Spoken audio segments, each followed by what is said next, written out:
friends, Renee here. This is the fourth video in a four-part video series on finding your soul's mission. And in the first three videos, we've leaned into the question as a place to start. And in the second video, I talked about how to identify that voice of the ego, since we needed to move that voice off to the side and put it in its right perspective so that we could relate to the voice of our bigger self, our soul's voice.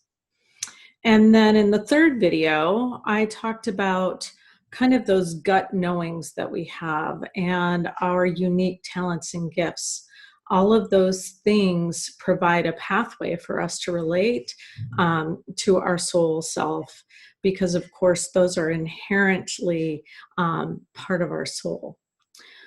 Today I want to talk about this idea of awareness. I think about this as creating an opening and slowing down and being open to receiving. That process, opening, slowing down, and receiving. Now let me talk a little bit about what I mean by that. So we want to be able to receive dialogue, and when I say dialogue, I don't necessarily mean conversation, but receive information from our soul. And in order to do that, we have to be open to receiving it. We have to know that, have a knowingness that when we intend it to be given to us, that it will show up. And we have to trust that we will know it when we hear it, or when we see it, or when we feel it. So when I talk about receiving it, we all receive this conversation differently. We're all unique. And you may, through your unique talents and gifts, have a way that starts out with you receiving it very clearly. And you're like, well, but wait a minute, I wanted to be able to I wanted to see pictures. I wanted to see things. I know for me, this was true. I always thought, but I don't see anything. Like, I'll meditate and it's like dark. I don't see anything. But for me, writing was always a unique talent or gift. I can write very clearly, and I can end up communicating and channeling with my soul through my writing. And so it kind of dovetailed into me hearing. So I will hear the voice of my soul. I will hear what I might need to do something, or whether something's in alignment. And for me, I need to validate that voice.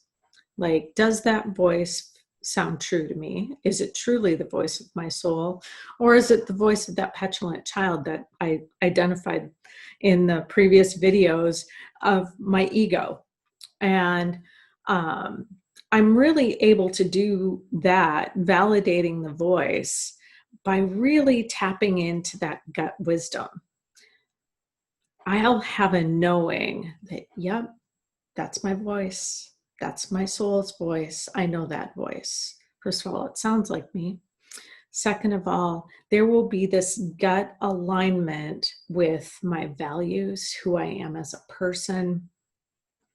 There won't be, if there's any tinge of fear or anything, any kind of manipulative wording in the voice, then I know it's not my soul. It is likely my ego just trying to sound fancy to get me to do what it wants. So I have to validate that voice, and that takes slowing down and really bringing my awareness to the present moment. So when I talk about being open to receiving this information in whichever way it naturally comes to you, because we're all unique, We all receive information differently. And then really getting present. So when I say slowing down, you're not rushing down the freeway having a conversation with your soul in all likelihood. Particularly if you're focused on, oh, I need to do this errand and that errand, and what about the kids, and what about the this and the that. There's no room for the soul to come into that personality conversation. You have to get quiet. Now, I'm not saying, could you do that on the freeway? I live in Southern California. I wouldn't recommend it. Yeah, I think your awareness on the freeway and behind the wheel probably needs to be on the road. And so let's, that would be my advice. But slowing down, for me, that looks like my evening meditation routine, where I set the stage, I clear my space, and I can cover energy clearing and things like that in different video series. But I really set the space to have quiet, intentional time to come into the here and now and build relationship with my soul. Really be present to that, and get really quiet and really relaxed. And I do that as a matter of practice every evening for about an hour. And then I journal. And I journal whatever dialogue comes to me, whatever is coming, I let flow onto the page after I'm done meditating. And that practice has really helped me build that conversation. And the more, it's like my soul was sitting there going, okay, she's done this once. That was good. And we're glad she showed up for that, you know, but is she going to continue it? And then when I did it the second night, like, okay, good on her. She showed up again, but will she do it again? And as I've done it, and I've now meditated for, well, months and months. And I had started a meditation practice a year or so ago, 14 months ago, and did it quite routinely, consistently, and then allowed life to get busy and a night to miss, or a morning to miss. And then at the beginning of the pandemic, I'm like, okay, if I'm going to make it through this kind of collective anxiety that's going on, I need to turn back within. And I did, thankfully. And my meditation practice has really helped me be grounded through this, because I just can have a knowing that I trust there's a plan for me, and I trust in that plan. And I am in dialogue with my soul, who has that plan and is orchestrating that plan on my behalf. And I can trust that process. So it alleviates the anxiety for the most part. It's not that anxiety can't show up, but when it does, I can kind of check it and go, oh, wait a minute, I've got someone in charge. Like, I'm okay here. So opening to the possibility of this information coming to you, slowing down and giving yourself time to be present in the here and now, not in the future, not in the past, but in just the here and now.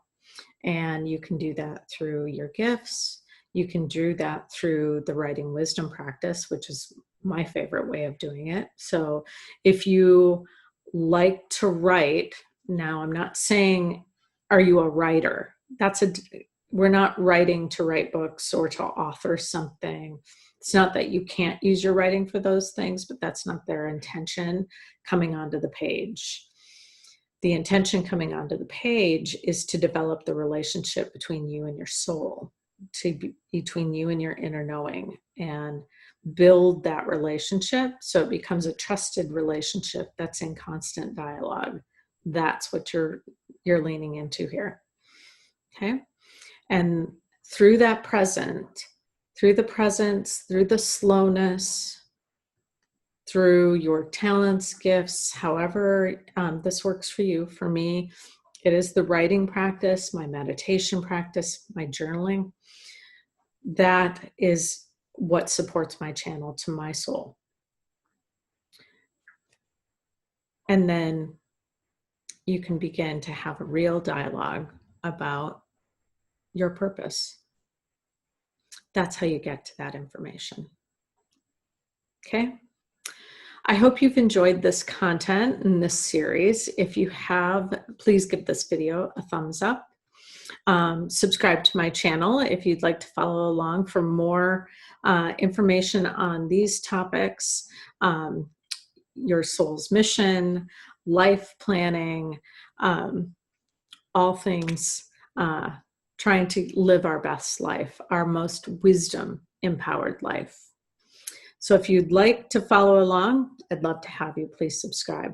I'll leave a link below to my website if you are interested in taking a writing wisdom course or in one-on-one coaching with me. I do have a couple of slots open for that, and I'd love to talk to you about that. So I hope to see you again soon. Have a great day. Bye.